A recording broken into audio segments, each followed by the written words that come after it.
Hey friends, welcome to another episode of our Rescue Heroes. This is Phoenix, author of Lil Leo series. Today, I would like to introduce you all to Sarah Taylor, who is a president and trustee of Phoenix Rescue Centre. Phoenix Rehoming was founded in 2016. The charity is predominantly based in Hampshire, but they do adopt and foster dogs across England and Wales. The entire team is staffed by volunteers. Sarah has been in this organization since 2018, eventually taking the lead role. Her words are, "It's a passion of mine. I can love it, and some days despair. But to see so many happy dogs and people is what it's all about." Now, without saying much, let's dive in straight and listen to Sarah Taylor.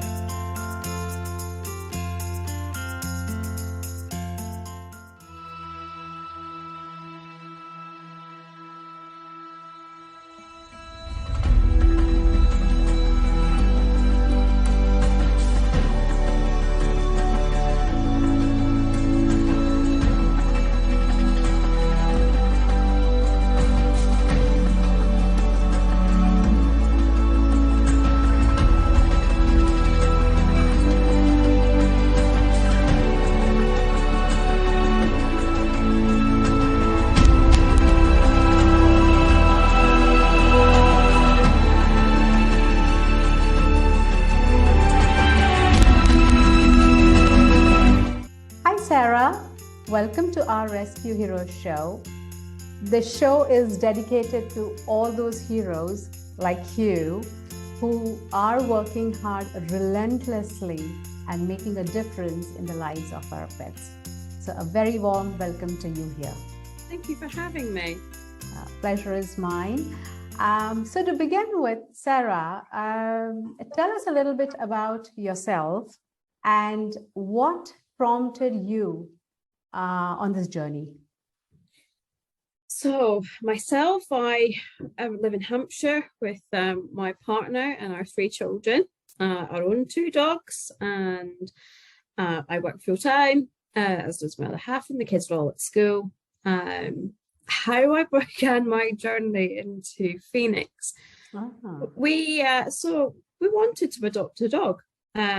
We have a blended family. I have a part-time dog with my ex-husband, and it was sort of like we want to have one all the time. So I had a look online, local rescue centres, and I stumbled upon Phoenix and a dog that I was quite interested in looking at adopt.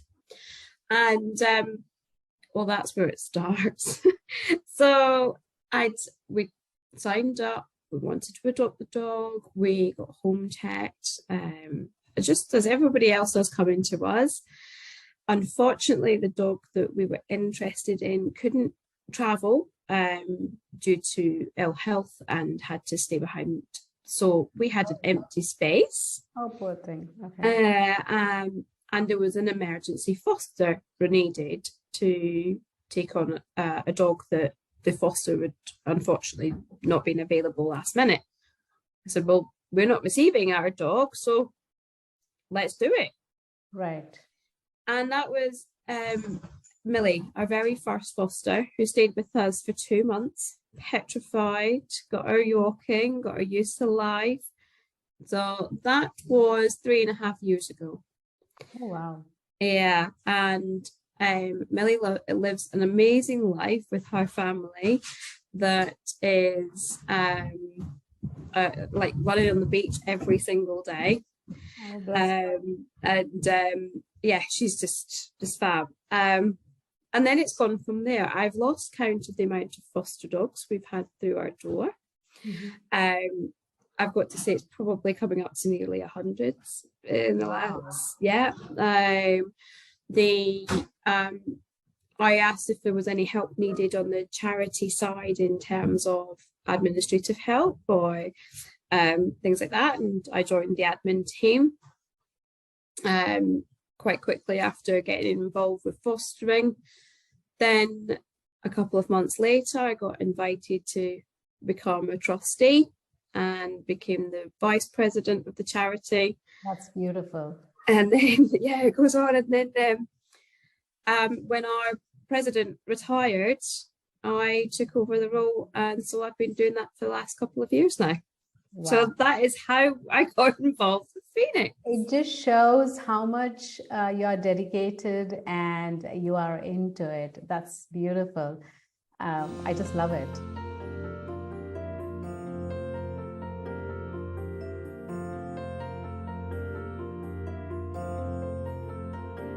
So tell us a little bit about your rescue pets, the one that you have at your place. Yeah, so we have our two dogs that we have, which is Pluto and Maya. I have to think about my own dogs' names because I deal with that many dogs a day. And Pluto was our dog that we'd taken from Spain with his sister. He was abandoned as a puppy, and we got approached by a rescuer in Spain. Could we help? Of course. So he arrived with his sister, and we instantly knew that this boy was going to stay. He was dopey, he's big, he's a Great Dane Cross Dalmatian. He's a bit stupid, and most importantly, adores the children and is very protective of them. Oh, lovely. So yeah, they literally will crawl like just cuddle together all the time. So we've had Pluto for 2.5 years. No, yeah. How long have I been? About 3 years now. 3 years now. And shortly after Pluto stayed, we were approached about a UK hand-in, Siberian Husky, Maya. She was 9-year-old female that had been originally bought as a puppy in a high-rise flat. Yeah, and it was quite quickly, discovered that high-energy dogs on a high-rise flat when you've got young children and a high-energetic dog doesn't always mix.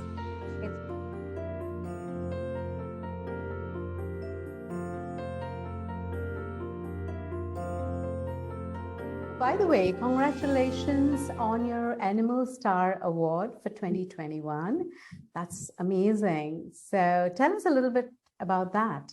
It was a shock to be nominated, at first, and to then go and win it was just like what? Every rescuer will tell you it's not easy. It takes a lot of your free time, a lot of your family time, and because it's a bit like, I suppose it's not a hobby, it becomes an obsession. And then the fact that you want to do the best for these animals and for the people that are either having to look at saving them, giving them up, or giving them a new lease of life. But can sometimes be very thankless and not recognised and a bit demotivating at times. To receive it just was such a morale boost, and just to get recognition externally, that we were doing a good job, that we are doing a good job, and that it was just it's hard to put it into words. It just meant so much to us that we've built and built. Yeah, because I think this journey is such that it's more of an emotional journey, right? You're doing this because you feel for them, and not everyone is in the same boat, right? and Exactly. it's hard. It is a tough journey, but when you get recognized for your good deeds, it really feels good. It's definitely yeah, a positive thing. Mhm.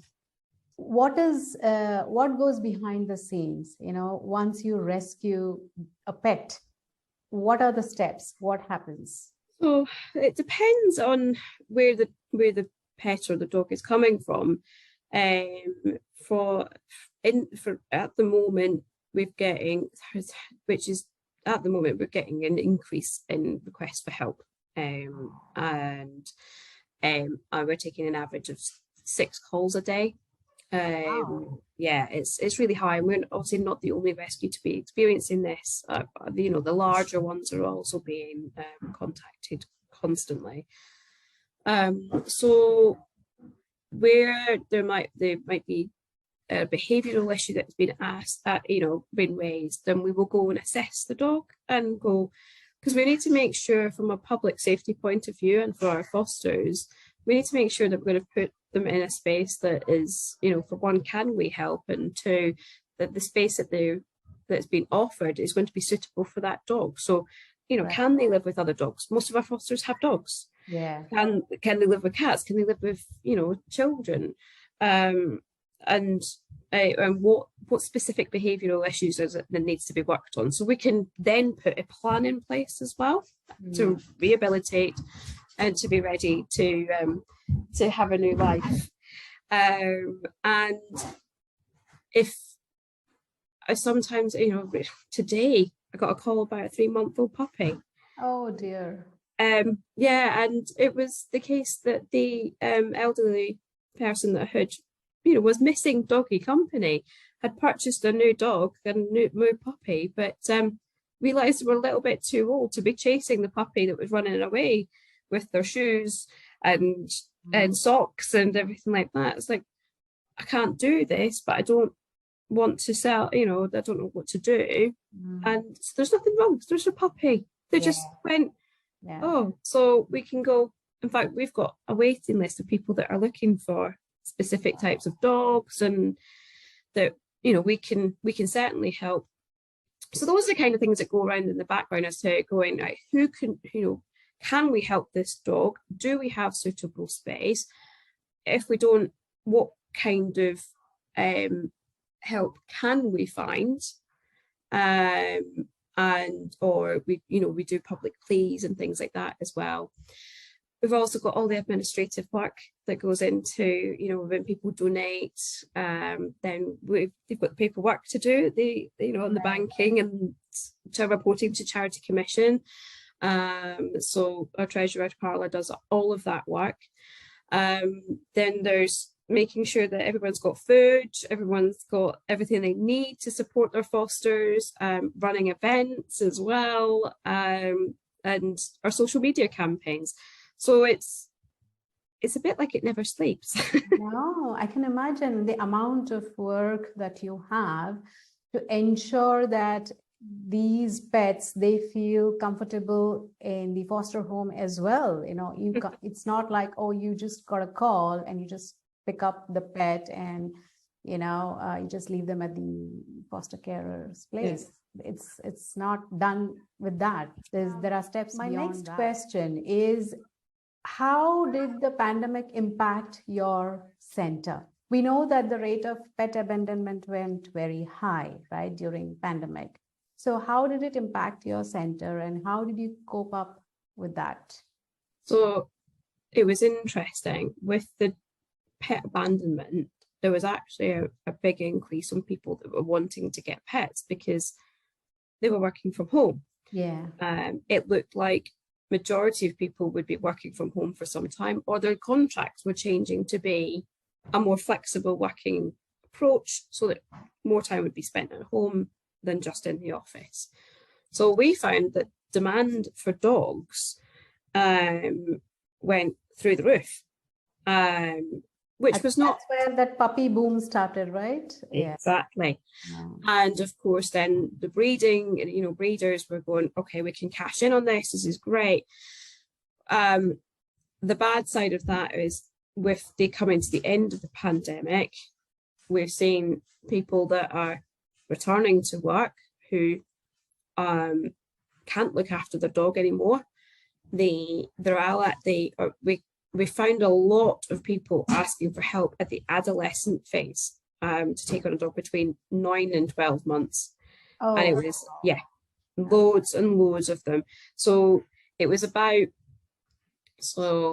probably, second lockdown, and people and then when everything started opening up, that was where we saw the abandonment start again. And that was down to, I've just had everybody, so this is one example, I've just had everybody round for a barbecue in the garden once the world had opened up again, but my dog's just going to nip one of my visitors. I don't want my dog anymore. Oh my. And have you ever had anybody in your garden in such quantity having a barbecue with music and all these loud noises while you've ever owned your dog? Oh, wow. They hadn't. We'd been in lockdown. So there was a lot of, this is where we were getting a lot of, yes, we can take your dog, but, it was, a lot of people didn't realise actually the work that was going to need to go into, their puppy that had gone into adolescence when, when the world started to open back up again. And life was, it was a scary thing for them to go through the first time in a much bigger body, and people still expect that they can go and stroke a dog because it's there, and the dog's like, oh, don't touch me, and we'll give her a little nip. And a lot of it was that, and it was people's lack of understanding of their animal, that it's a creature that actually has feelings and emotions, and needs to understand that was all going to be okay, because it was a brand new experience.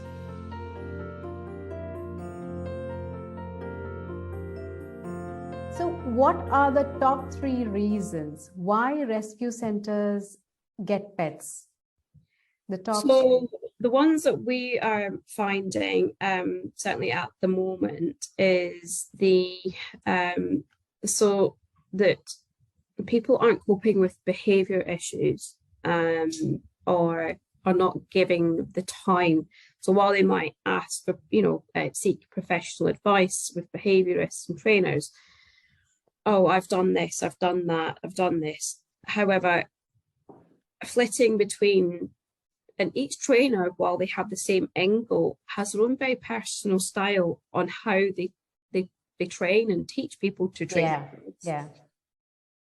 So when you flip, if a lot of people just don't have the patience and expect that it will change within 2 weeks, it's not. It's going to take you months to make sure that this, and as you take 3 steps forward, you might take 2 back, and it's this. So that's one of the main things we see, is just lack of patience around training and behaviour. The other one, sadly, at the moment is sort of family breakdown, or sort of sudden death. There's been a higher one recently as well, or elderly people passing away. Right. And so with that, either the family can't take on the dog, or where it's been a family sort of breakup, they're moving to different places, they're not able to take their dog, despite the changes that are supposed to be coming in law, where you can take your pet to rented accommodation. We're not seeing that at all. It's the people are devastated that they're having to give up their animal, or their dog, because they can't physically take them with them. Or the other one is that with only one, it's financial, with only one set of wages coming in, that they can't afford, one, or two is that they're having to work longer hours, so the dog is going, being left for 12, 14 hours alone a day, and this is just not fair.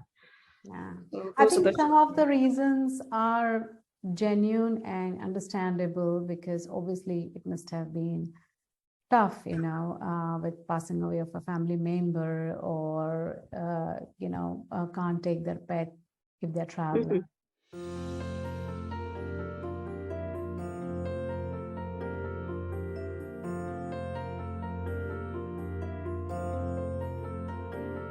Are there any outreach programs to educate people on behavioral issues so that the rate of pet abandonment reduces with regards to behavior? There's a lot of things that people, in social media will do. We work alongside, several other training groups, and we will run free online events and talks and stuff like that as well. So we try and do as much outreach as possible. We work. So one of the recently has been with the Family Dog Club, who is it's a family-run behaviourist and training husband and wife, and who I go and help out with every Saturday at puppy classes. Oh, lovely. So I get to have a little bit of a squish with them as well, which is always good. And it was one of the ones we were doing last week, and we've got some more come up, is about trigger stacking, what things, and educating people. What do dogs think? What are they feeling? Exactly. What does an environment make them feel? So we're definitely trying to do as much as we can. We're doing, when we do events, we'll go along to some of the local dog shows and as much as we can, and run sort of training. Come and ask us questions, we'll give you advice, and do that outreach piece with the general public and dog owners. That's amazing.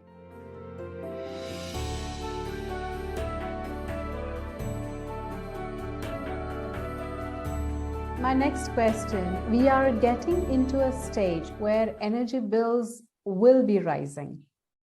That shouldn't be another reason for pet abandonment, certainly not.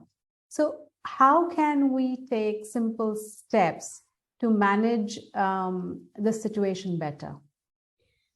So one of the easiest things that I always look at first, across the board when everybody approaches me, especially when it comes to behaviour, is what are you feeding your dog? And food will take, like with children and like ourselves, can play a massive part into how you're feeling and how you behave.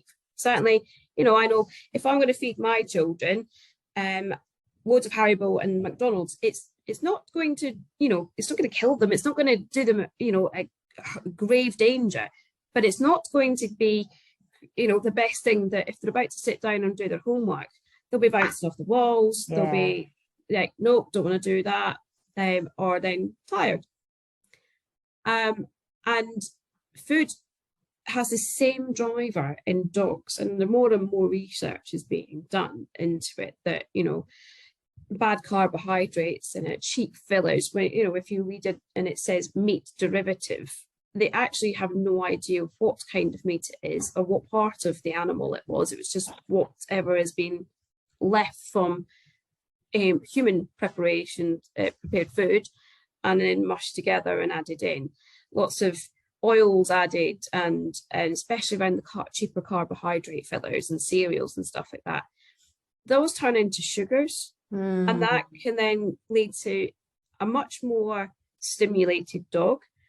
A dog that has behavioural issues can be, 10 times more, and then will cost you more in terms of needing to, behaviourists, and cost you more in terms of, your own time. So if your dog is so hyper and you're needing to employ, a dog walker and things like that, so that it has consequences. Yeah, absolutely. And so while if you are out at work for 8 hours and stuff like that, we still want to say you get somebody to go in and let your dog out. But if you're specific breeds that are spaniels, especially cockapoos, who are high energy, we go, don't feed anything that's full of additives, because you're going to end up with an even more alert and wanting to go dog. Hyper, yeah. And I had one really good example, was a dog that I fostered and was adopted out. Now, they had gut issues. So there's a lot of, we'll say, more expensive brands on the market that are supposed to help with digestive issues and things like that. If you do your research, and I always say to everybody, go to allaboutdogfood.co.uk and actually look at what some of the most expensive brands that you can make that might be more recommended, might come recommended from professionals, to what is in something that's probably more, more cost effective. You'll see a massive difference, for one. But I was feeding this dog raw because it was various health issues, and it was the best thing. The lady who adopted decided she didn't want to feed raw. I said, that's fine. Feed the best quality food that you can afford to buy. Look at it. But she nipped out to Asda and bought some of their own brand stuff. The dog's behaviour the dog went insane, like literally insane. Running around her house like a maniac, grabbing hold of her, trying to chase the cat that had never been interested in. I had to lock her cat in the bathroom. So the change in the quality of the food made such a difference.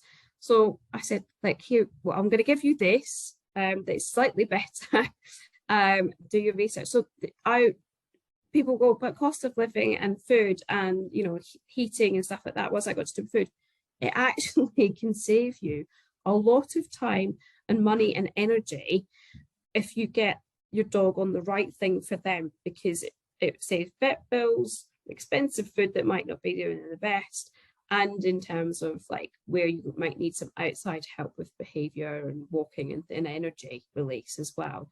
So I definitely feel like, while the cost of living and energy prices going up, that you also don't need to spend a huge amount of money on your dog. If you need to cut your dog walker down to a smaller amount during the week, do so. Your dog is not going to die from missing a walk a day.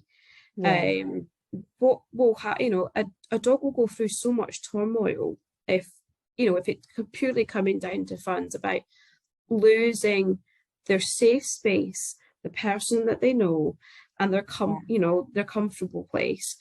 And they still love you. I always say that the dog will always love you, no matter if you're providing a gourmet meal every day and the 5-star that they're used to, versus something that's a little bit, and that's the thing, is that people worry as well. I've seen lots of people worry that they're not offering the best, and the dog doesn't care if it's not the best, as long as they're with you.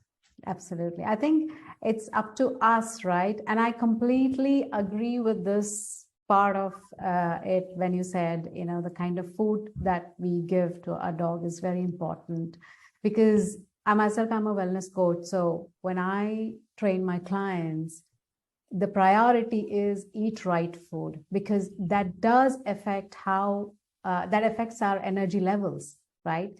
And if it does that to us, then why dogs should be different, in that matter? It's the same thing, right? Energy, it can make a big difference in their energy level as well if you kind of give them the wrong food.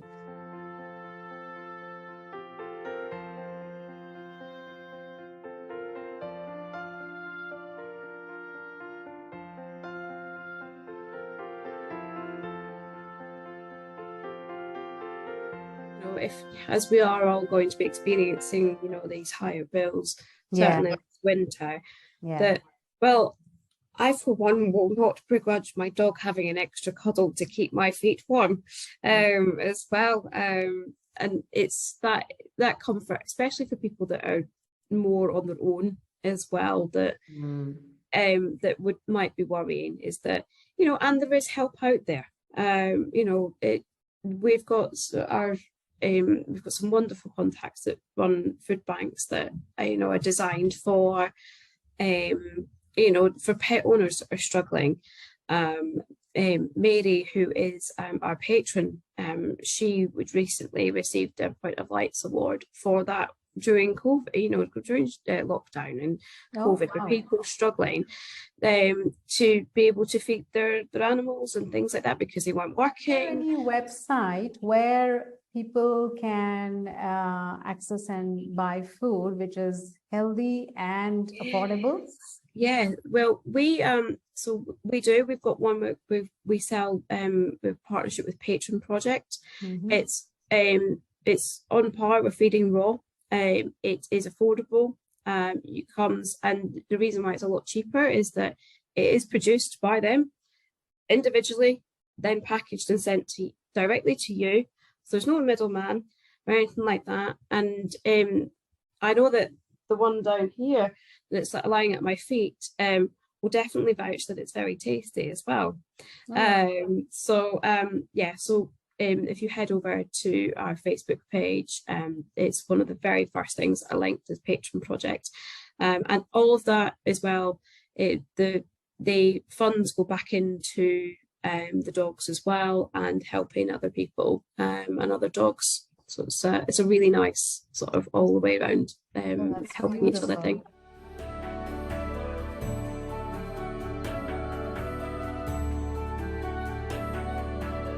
Sarah, what is your vision for the centre? So our huge vision is to buy some land. So while we have done so much, grown so much in the last few years, what we are getting contacted about, as I've mentioned it several times, is behavioural advice, training advice, and while we can go out and do that, we can do consults with the phone, we can go around to people's houses. What we lack is a safe space where we can go and meet without having to, book, because we have a great partnership with Paul Paddock, so we can, secure fields, so nobody else is going to turn up and we can do some, but we have to book that in, and it's a highly popular thing. We don't have a space that we can go, right, I'm taking the field for an hour, I've got one-to-one, or I've got a couple of people coming to learn a couple of bits, or even when we've got 5 or 6 dogs in the house that we can pack up in the van and we can go run freely rather than trying to fit numerous walks in. I know. Well, it will be beautiful if you find a space like that, where we can accommodate the the rescue dogs and the trainers. You can, all the things that you want to do happens in one place. That will be beautiful. So it means that we can give an even better experience to our adopters. Our fosters would be able to use the space as well. And it's all the own it. It's completely free of charge for our team. And that's our big vision, is to try and achieve that. So any support that people can give, any ideas of in the Hampshire area as well, where that might be possible land, then please give us a shout. Oh, that's brilliant.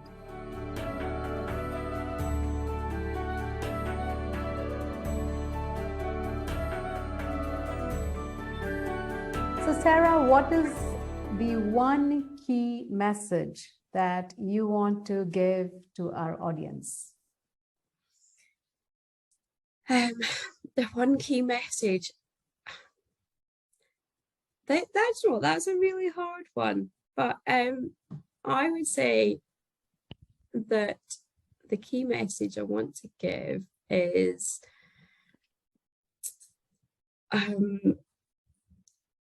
just love your dog. I love